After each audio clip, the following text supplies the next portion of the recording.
Avant d'aller sectionner en sciant notre pièce, on va tout d'abord tracer toutes les pièces sur notre latte de bois. Là, vous ne la voyez pas au complet ici, mais elle est très longue. Alors, si je prends par exemple ici sur le plan, la pièce A, on voit qu'elle a une longueur de 300 mm. Donc, je divise par 10, 30 cm. Avec ma règle, ce que nous allons faire, si je regarde ici, par exemple, dans cette gamme-ci, on voit qu'on nous propose de conserver un 2 mm à l'extrémité.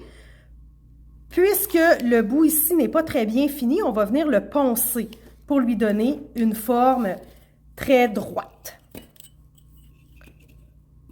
Alors, ici, je me garde un 2 mm. C'est pas beaucoup 2 mm, hein? Et on trace au crayon plomb.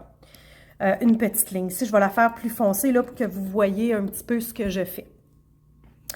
Et à partir de cette ligne-là, je vais, à l'aide de mon équerre et de ma règle, ici, je vais placer ma règle à 90 degrés sur cette ligne-là et je vais tracer ma ligne pour qu'elle soit parfaitement droite.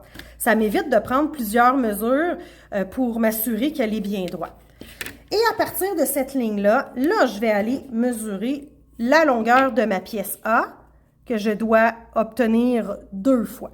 Alors, la première ici, si je tasse un petit peu ma règle, on me parle d'un 30 cm, donc 300 mm. Et je viens faire un trait ici. Là, je le fais gros encore une fois. Vous autres, vous le faites petit. Encore une fois, je viens placer ici mon équerre. Et pour être sûr d'être bien à 90 degrés et d'obtenir une ligne droite. Et je viens tracer ma ligne verticale et j'obtiens ma pièce A. Je l'identifie, pas fort, mais pour évidemment pouvoir la repérer une fois qu'elles vont être coupées parce que des fois, on trace plusieurs sortes de pièces sur un même morceau.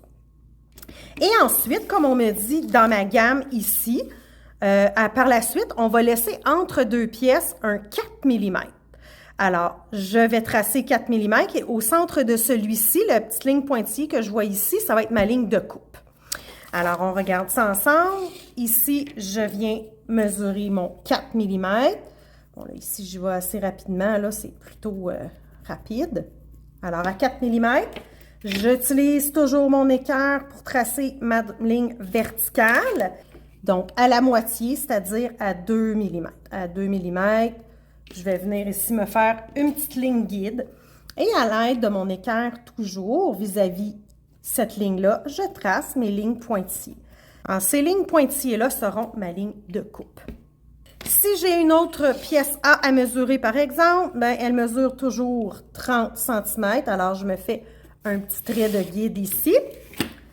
Et toujours avec l'équerre, je viens tracer ma droite verticale.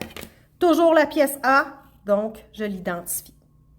Et comme ici, hein, admettons que j'arrive au bout de mon bout de bois, c'est ma dernière pièce, bien, la dernière pièce que vous tracez sur votre latte de bois, conservez seulement un 2 mm, comme ça a été le cas ici pour l'extrémité ici de notre latte à l'opposé. Et avec mon équerre, ici, je peux m'indiquer une ligne pointillée puisque ce sera ma ligne de coupe. Et on répète ces opérations pour les autres pièces. Lisez bien votre gamme de fabrication.